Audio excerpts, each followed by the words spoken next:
रामकृष्ण हरी सर्वांना.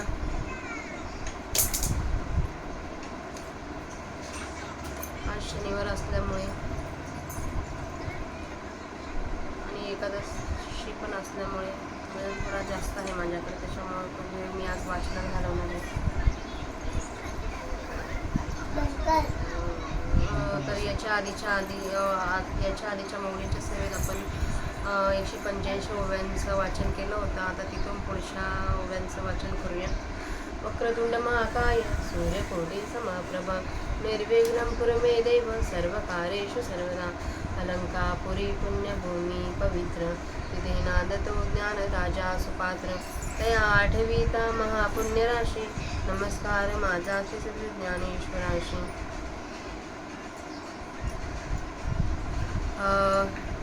श्लोक 3 अध्याय 16 श्लोक 3.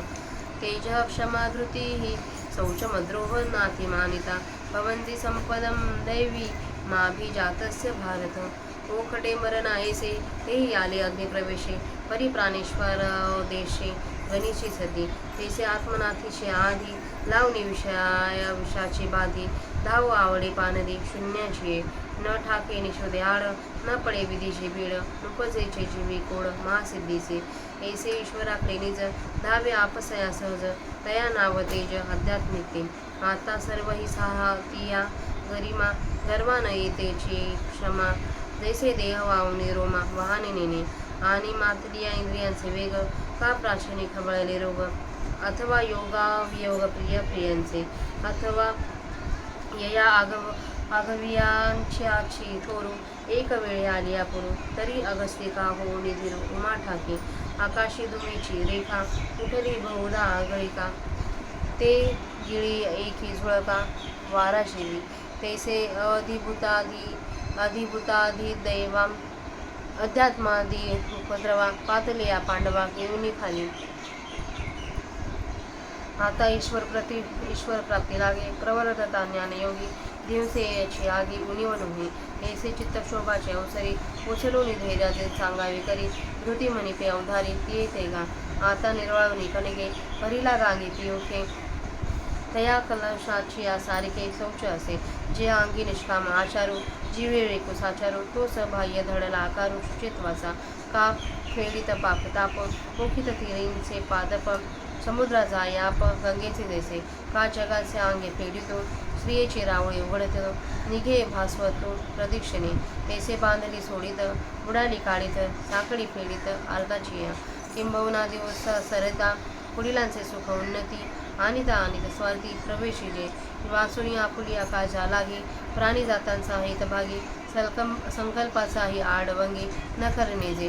पै अद्रोहत्व ईशिया गोष्टी एकसेची आखिरटी ते सांगितले हे दिटी पाहो येतेसे. आणि गंगा शंभूच्या माता पाहुणी संकोचे देवी पांथा तेवी मान्यपण सर्वथा लाजणे जे. ते हे पुढती अमानित्व जाण सुमती मागा सांगितलसे केती तेचे ते बोले. एवं ही 26 ब्रह्मसंपदा हे वसतसे मोक्ष चक्रवर्तीचे जैसे अग्रहार होय. नाना हे संपत्ती देवी या गुणतीर्थाची निस नवी निर्विण्ण संघरांची देवी गंगाची आली की गुण कुसुमांची माळा हे घेऊनी मुक्ती बाळा वैराग्य निरपेक्षेचा गळा दिवसेत असे उगळती निर्मळी गुण येसे मुक्ता फळे देवी शुक्ती फळे इतार नवीची काय बहुवानु ऐसी अभिव्यक्ती ये अपैसे केले देवी गुणराशी संपत्ती रूप. आता दुःखांची अंतवट वेली दोष काट्यांची जरी भरली तरी निजाभिधानी घाली असुरी ते. पै त्याज्य त्याच्या लागी जाणावी जरी अनुपयोगी तरी ऐकाता ते सांगी श्रोत्रशक्ती तरी नरक व्यथा थोरी आनाव्या दोषी अघोरी मिळू केला ते असुरी संपत्ती हे. नाना विषयर्गू एकवटू तया नाव दैसा बासरू असुरी संपत्तीचा हा खोटू दोषांचा दैसा. दंभोदर्भिमानच्च क्रोधा हा पारुषमेव च अज्ञानं चाभिजातस्य पार्थ संपदमासुरीं. तरी दयाची आसुरा दोषा माझे जहावीरा वाडपणाचा डांगोरा तो दोंबवायचा जैसी आपुली जननी नग्न दाविल्या जनी ते तरितची परिपतनी कारण होय. का विद्या गुरुपदिष्ठा उभाईलिया चोहटा इष्टता परी अनुष्ठा हेतू होती. पै आगे बुडता महापुरी जे वेगे काढी पैलतिरी ते नावाची बांधली शिरी बुडवी जैसे कारण जे जीविता ते वाणिले जरी सेविता तरी अग्नीचे पंडसुता होय विषय तैसा दृष्टाचा सखा धर्म झाला तो पोकारिजे देखा तरीता तोची देखा दोखा लागी होय म्हणून वाचेचा चोबारा सातल्या धर्माचा पसारा धर्मूचे तो अधर्म होय वीरा तो दंभो जाणे आता मूर्खाची एजिबे अक्षराचा आंबोका सुबे आणि तो ब्रह्मसबे न रिजेदेचा का माधुरी लोकांचा घोडा गजपती ही मानी थोडा का काठीये वरिली या सरडा स्वर्गुहिनीची निज तृणाचे निंदने आगी धावे गगने थिल्लर बळे मीने न गणिजे सिंधू तैसा माझेची याधने विद्यास्तुती बहुते माने एक दिवसेचे निपराने अल्प जैसा अब्रछायेची आजोडी निदेऊ घरमोडी मृंगा उदे कोणी होडी पाणी आडी मूर्ख किंबहुना ऐसेसी उतने जे संपत्ती मिसे तो दर्पो गाणारिसे न बोले खाई आणि जगावे विश्वासू आणि विश्वासी पूज्य येशू जगी एक तेजसू सूर्याची हा जगस्पृहे आस्पद एक सार्वभौम पद न मरणे निर्विवाद जगा पडिये म्हणून जरी उत्साहे या ते वाणू जाय ती ते ऐकोनी मत्सरू वाहे फुगो लागे म्हणे ईश्वरा ते खाये तया वेदा विषसुये गौरा माझी ही त्राय भंगीत असे पतंगांना वडे ज्योती खद्योता भानुची खंदी काठीची भेने आपापती वैर केला तैसा नामाचे निमोहे ईश्वराचे नामहीन झाय वेदा ते म्हणे मजहे सवती झाली ऐसा मान्यतेचा पुष्टगंडू तो अभिमानी परमलंडू रौरवाचा करुडू मार्गाची तोहान आणि पुढीलांचे सुख देखणी येचे होय मिक चढे क्रोधाचे विक मनोवृत्ती शिताळाची बेटी सातला तेली जा आगी उठी चंद्र देखुनी जळे पोटी फोडला जैसा विश्वाचे आयुष्य देणे उजळे तो सूर्य उदयला देखुनी सवळे पापिया फुटती डोळे डुडुळाचे जगाचे सुख पहाट चोरा म्हणवणी निकृष्ट दुधाचे काळकोट होयची आगी ब्याळी अगाधे समुद्र जळे राशिदा अधिक झळे वडवागणी न मिळे शांती गही तैसा विद्या विनोदी विभवे देखे पुढीलांची देवी तव रोष दुनावे क्रोधू तो जाण आणि मन सर्पाची गुटी डोळे नारासांची सुटी बोलणे ते दृष्टी इंगळांची एरजे क्रिया जात ते दिख्याचे करवत ऐसे सभाय फसासित जयाचे गा तो म्हणून अधसुजान पारुष्याचे अवतरण आता ऐका पूर्ण अज्ञानाची तरी शीतोष्ण स्पर्शा निवडून येणे पाषाणू जैसा का रात्री आणि दिवसा जाते भेटून आगी उठले आरोगणे जैसा खाद्य न म्हणे का परिस पाडून येणे सोन्याला हो लोहा नातरी नाना रसी रिकोणी दबी जैसी परिरस स्वादासी नेणे जेवी का वारा जैसे पारखी नेवेचे गा मार्ग बिखी तैसे कृतकृत्या विवेगी अंधपणजे हे चोख हे मळ ऐसे नेणी या बाळ देखे वळ मुखेशी घाली तैसे पाप पुण्याचे खिचडे करुणी खाता बुद्धिचेष्टे कडू मोहर न वाटे ऐसी जे दशा तिशे नाम अज्ञान या बोला नाही आन एवं साई दोषाचे चिन्ह सांगितले ध्येची साई दोषांगी हे आसुर संपत्ती दाटुगी जैसे थोर विषय सुभेगी अंगी अंग सोने का तिघावनी सापाती पाहता थोडे ठाय गमती परी विश्वय प्राणावधी करुणपुरी धातया ही गेली या शरण त्रिदोषी न सुखे मरण तया तीनशी दुनी जाण साई दोषही ये साही दोषी संपूर्णी झाली येशू भारणी म्हणून आसरी होणी संपदा नवी परी पुरोग्रहांची जैसी मादी मिळे एकेची राशी का येती निंदगापासे अशेष पापे मरणारांचे अंग पडिघाती आगवे रोग का कुमवती दुर्योग एकवडती का आयुष्य जाते वेळे शेळी ये सातवे ओळी मिळे तैसे साही दोष सगळे जोडते ते विश्वासला आतुडे विजे चोरा शिणला सुयेजे महापुरा तेसी दोषी येणारा अनिष्ट कीजे मोक्षामार्गाकडे यांचा आंबोकापडे तैन निघेची ऐसे म्हणून घोडे संसारीतून अधर्मा योनीची वावटी पुत्रते चोकिरटी स्थावर आहे तळवटी वैसनेही ते असतयाच्या ठाई मिळवणी सहाय्य दोषी आसुरी संपत्ती पायी वाढवीची ऐसिया या दोना संपदा प्रसिद्ध जनी सांगितलं याचिनी वेगळा नया दैवी संपद विमोक्षाय निबंधाय आसुरीमता मा शुच्च संपदम दैवी स बीजवतसी पांडवा. या दोन्ही माझी पहिली दैवी जे म्हणितली ते मोक्ष सोयी पाहली खाची जाण. हे रजो दुसरी संपत्ती कासुरी ते मोहलोहाची खरी साखळी जीवा. परी हे ऐकून जणे भय घेसी हे मनी काळी रात्रीचा दिने धाकोदरी जे. हे असुरी संपत्ती दया बंदा लागे धनंजया जो साई दोषा या आश्रय होय. तू तव पांडवा सांगितले दैवा गुणनिधी बरवा जन्मलासी. म्हणून पार्था तू या दैवी संपत्ती स्वामिया होऊन यावे उवाया कैवल्याच्या. दौभूत संगो लोकस्मिन दैवा असुर एवच. दैव विस्तार प्रोक्त असुरम पार्थमेश्वरून. आणि दैवाम असुराम संपत्तीवताम नराम अनादि सिद्ध ओझरा रहाटीचा आहे. जैसे रात्रीच्या अवसरी व्यापारी जे निशाचारी दिवसा सुव्यवहारी मनुष्यादिती तैसे आपुलिया रहाटी परदती दोन्ही सृष्टी दैवी आणि किरटी असुरी येथ. देवेची विस्तारुनी दैवी ज्ञानकथनादी प्रस्तावी मागील ग्रंथी बरवी सांगितली. आता असुर जे सृष्टी तेची उपलवोटी अवदानाची देठी देपानिकी तरी वाद्यवीन नादू कवनाही साधू का अपुष्टी मकरंदो न लभे जैसा. तैसी प्रकृती हे असुर ऐकली नव्हे गोचर. जव एखादे शरीर मारला ती ना मग आविष्कारला नाकडू पाव कुजेसा जोडे. तैसा प्राणी देही सापडे आटोपली. ते वेळीचे वाडी उंसा तेची आतुला रसा देहाकारू होय तैसा प्राणियांचा. आता त्यांचे प्राणिया रूप करू धनंजया घडले जे असुरिया दोषरुद्धी. प्रवृत्तीच निवृत्तीच जनान विदुरासुराः न शौचं नापि सासरो न सत्यम तेषु विद्यते. तरी पुण्या लागे प्रवृत्ती का पापाविषयी निवृत्ती. या जाणनेयाची राती तयांचे मन निगनेया आणि प्रवेशा चित्त निधुत हवेशा कोश किटो जैसा जाचिन्न लापे. का दिखले मागुती येईल का नाही हे पुढील न पाहता दे भांडवल मूर्ख सोरा. तैलिया प्रवृत्ती निवृत्ती दोन्ही नेनी जती आसुरी जनी आणि सुचित व स्वप्नी न देखत होते. काळीमा सांडील कोळसा वरी चोखी होईल वायसा राक्षसे मासा मिटो शके.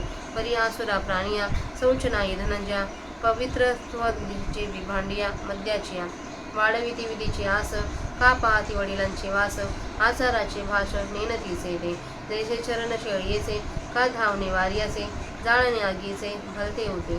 तैसा पुढे सुनी स्वैर आचरिते आसुर सत्यसी वैर सदाचितया. जरी नागिया आपुलिया पिंचू करे गुदगुलिया तरी साचा बोलिया बोल दिले. अपानाचे नि तोंडे जरी सुगंधा येणे घडे तरी सत्यतया जोडे आसुराते.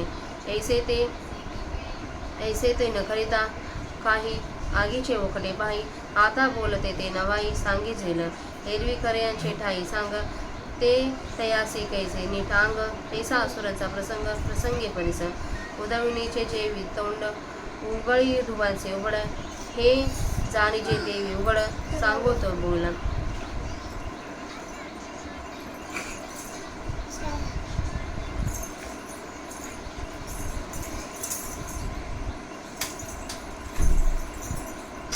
आपण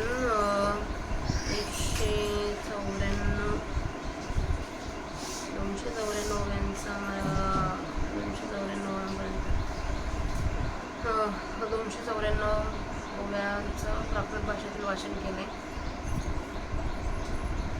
आपण त्यांचं मराठी अर्थ बघूया.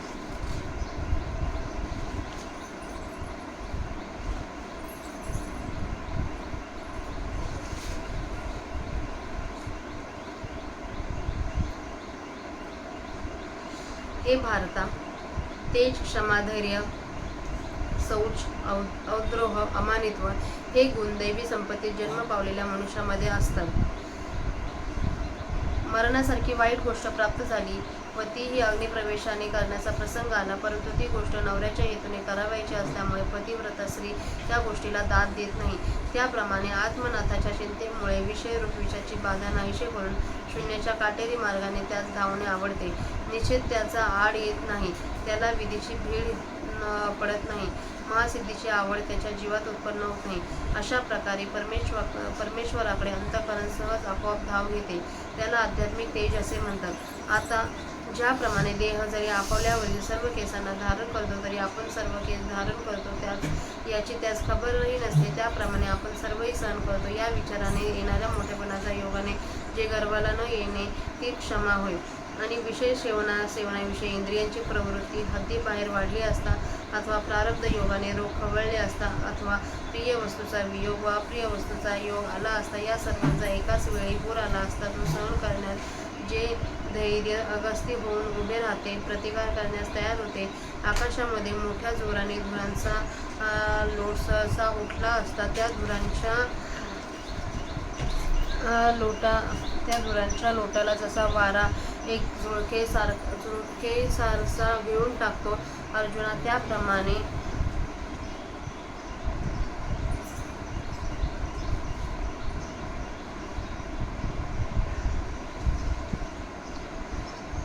त्याप्रमाणे आदिभौतिक, आदिदैविक आणि आध्यात्मिक दुःख प्राप्त झाले असतात, त्या सर्वांचे धैर्य मिळून टाकते.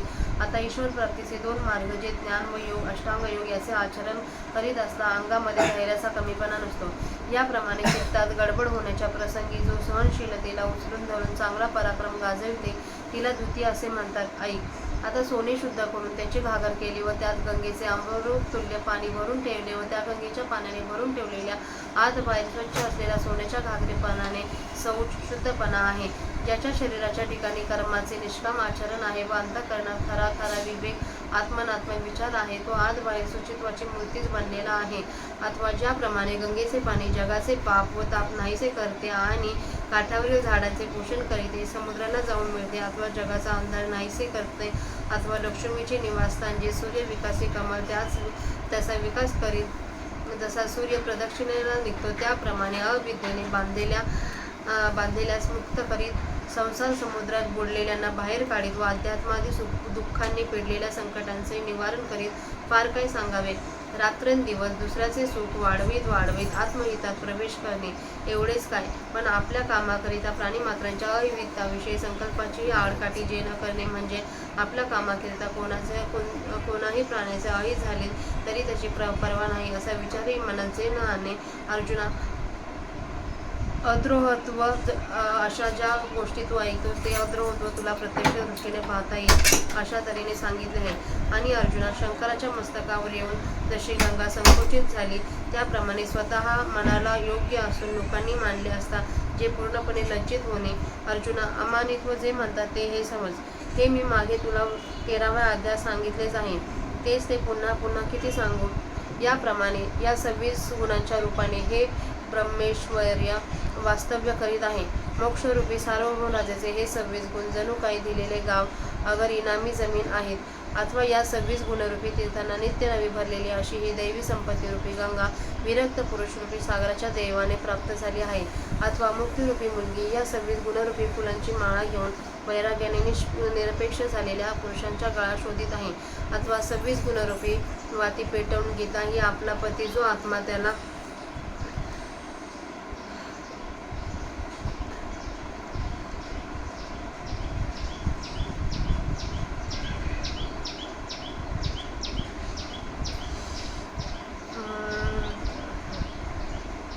अथवा 26 संपत्तीरूपी गंगा विरक्तरूपी पुरुषारूपी सागराच्या दैवाने प्राप्त झाली आहे, अथवा मुक्तरूपी मुलगी या 26 गुणरूपी फुलांची माळा घेऊन वैराग्याने निरपेक्ष झालेल्या पुरुषाचा गळा शोधित आहे, अथवा 26 गुणरूपी वाती पेटवून गीता ही आपला पती जो आत्मा त्याला आरती ओवाळण्याकरिता आली आहे. गीतारूपी समुद्रातील दैवी संपत्तीरूप शिंपला आहे व त्या शिंपल्याच्या शकलातून ही 26 रूपी गुणरूपी बाहेर पडणारी निर्मळ मोती आहेत. फार काही वर्णन करून आपोआप स्पष्ट होईल असे दैवी संपत्तीच्या गुणांच्या समुदायाचे वर्णन केले. आता दुःखांची बळकट वेली दोषरूपी काट्यांनी जरी ती भरलेली आहे तरी ती आसुरी संपत्ती ही माझ्या सांगण्याच्या व्याख्यानात घालतो. परंतु आसुरी संपत्ती ही त्याज्य असल्यामुळे जरी अनुपयोगी आहे तरी तिचा त्याग करण्याकरिता ती जाणली पाहिजे. म्हणून तू आसुरी संपत्ती चांगले कान देऊन ऐक. तरी नरकातील दुःख वाढवण्याकरता भयंकर दोषांनी जो जमाव केला असता ती ही आसुरी संपत्ती होय. अथवा सर्व विषय एकत्र झाली म्हणजे त्याला जसे कालकूट विष नाव आहे, त्याप्रमाणे सर्व दोषांच्या लागवडीला आसुरी संपत्ती हे नाव आहे. हे पार्था, दांभिकपणा मस्ती, अभिमान, क्रोध, निष्ठुरता, अज्ञान हे गुण आसुरी संपत्तीत जन्म पावलेल्या मनुष्यामध्ये असतात. अर्जुना, त्या आसुर दोषांमध्ये ज्याच्या मोठेपणाची ख्याती आहे तो दंभ असा आहे. ज्याप्रमाणे आपली आई तीर्थाप्रमाणेच पावन करणारी आहे, परंतु लोकात तिला उघड केली असता ती अधोगतीला नेण्याला कारण होते. अथवा गुरुने उपदेशिलेली ब्रह्मविद्या ही इष्ट फल देणारी खरी आहे, परंतु ती चव्हाट्यावर प्रसिद्ध केली असता अकल्याणास कारणीभूत होते. आपण स्वतः महापुरात बुडत असताना जी नाव आपल्याला त्वरित काढून पलीकडच्या काठाला पोचवते, ती नावच आपण डोक्यावर बांधली तर ती जशी आपल्याला बुडवते. अर्जुना, जगण्याला कारण जे अन्न ते खात असताना वर्णन करून वाजवीपेक्षा जास्त खाल्ले असता हे अन्न विषासारखे मारक होते, त्याप्रमाणे हे परलोकी सहाय्य करणारा जो केलेला धर्म तो प्रसिद्ध केला असता तो टाळणारा धर्म वातकाला कारण होतो. म्हणून आपण केलेल्या सर्व धर्माचा विस्तार वासेच्या चव्हाट्यावर ठेवला असता अर्जुना तो धर्मच अधर्म होतो आणि तोच दंभ आहे असे समज. आता मूर्खांच्या जिभेवर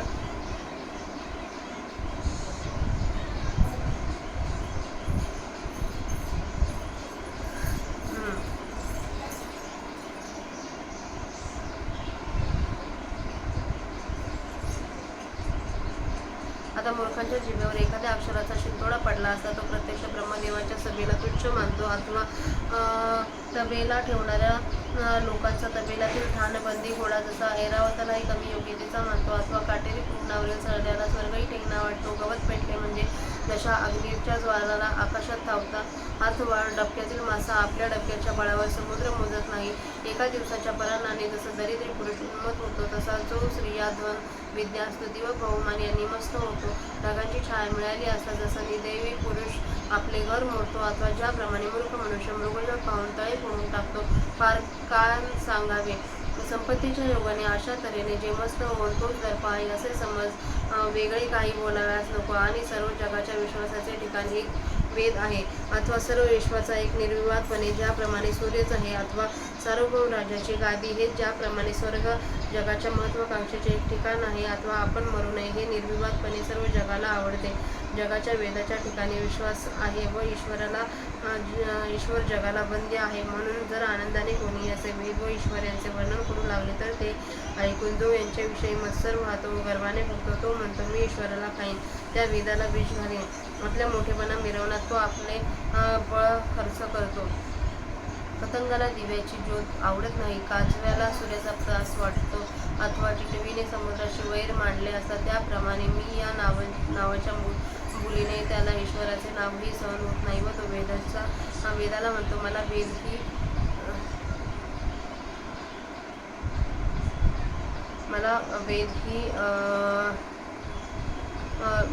वेद ही एक सवतच झाली. अशा प्रकारे त्यास मान्यतेचा असा मोठा ताट असतो व तो अभिमानी पुरुष अतिशय उन्मत असून रवरव नरकाला जाण्याचा तो रहदारीचा मार्ग तो हा पुरुष समजावा.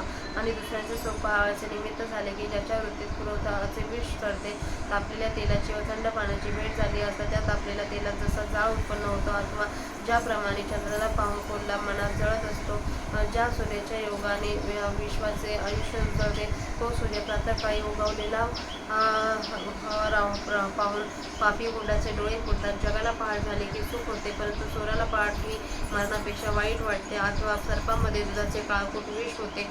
वडवाघणी जसे अधिक आगाध समुद्राचे पाणी पितो तसा तो अधिकाधिक भडकतो, त्याची कधी तृप्ती होत नाही. त्याप्रमाणे विद्या, विनोद, ऐश्वर इत्यादिकांनी युक्त अशा दुसऱ्यांची भाग्य जो पाहतो तो संताप वाढतो, तो क्रोध समज. आणि ज्यांचे मन म्हणजे सर्पाचे वारूळ असते, म्हणजे ज्याच्या मनात घातक संकल्प असतात, ज्याचे डोळे म्हणजे बाणांची वृष्टी आहे व ज्याचे बोलणे म्हणजे निखाऱ्याची वृष्टीच होय, इतर ज्याच्या सर्व क्रिया त्या पोलादाच्या करवतीसारख्या असतात, याप्रमाणे ज्याचे अंतर्बाह्य कठोर आहे तो मनुष्यामध्ये अधर्म आहे असे समज.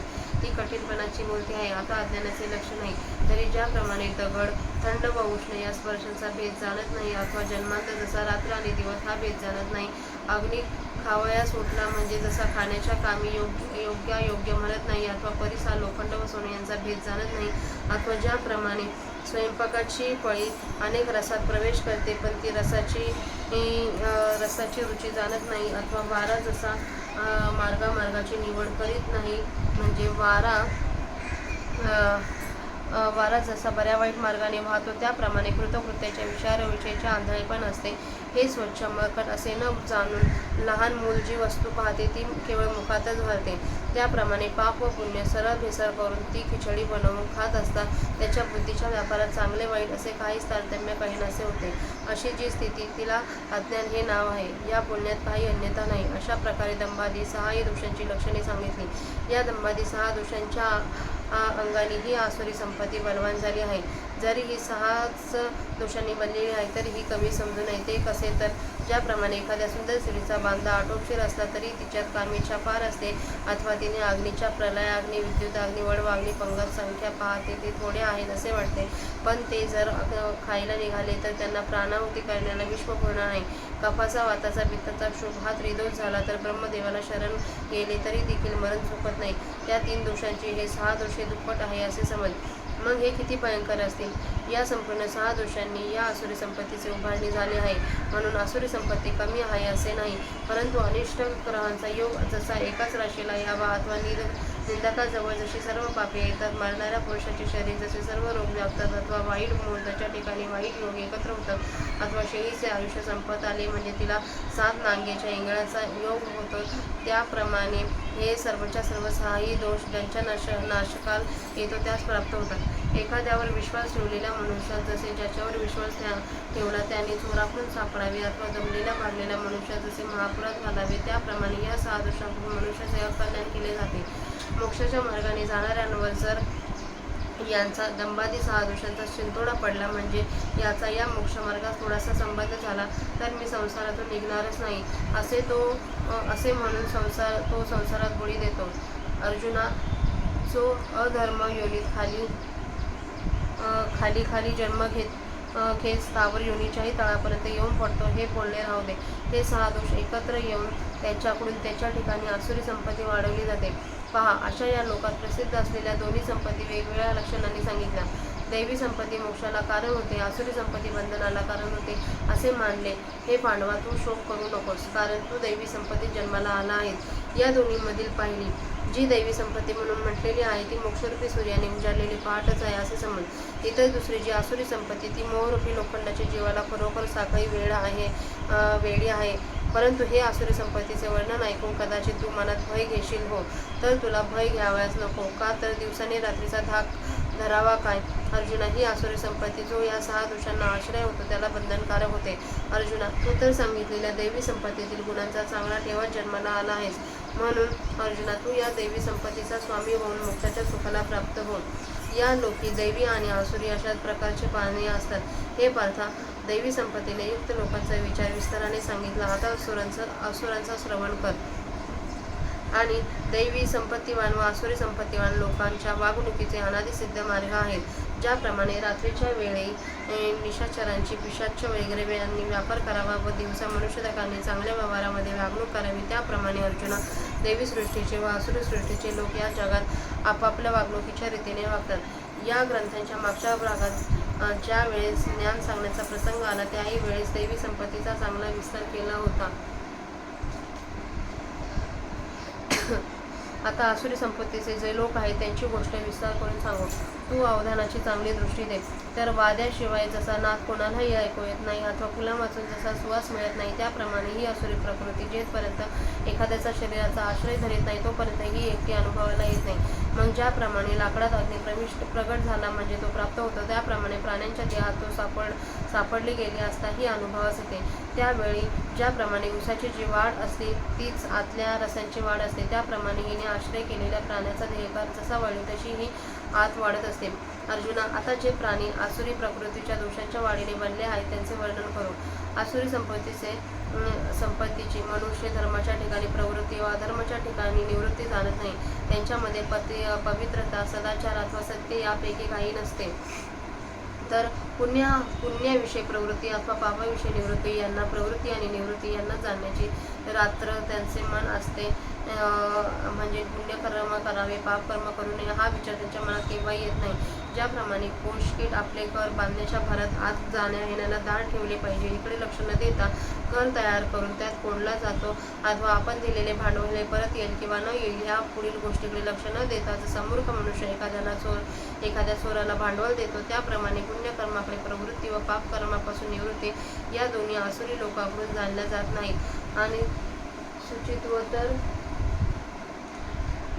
ते स्वप्नात सुद्धा पाहत नाहीत. एखादे वेळी कोळसा काळेपणाला टाकेल, शिवाय कावळा पांढरा होईल, कदाचित राक्षस देखील मासाला विटू शकेल.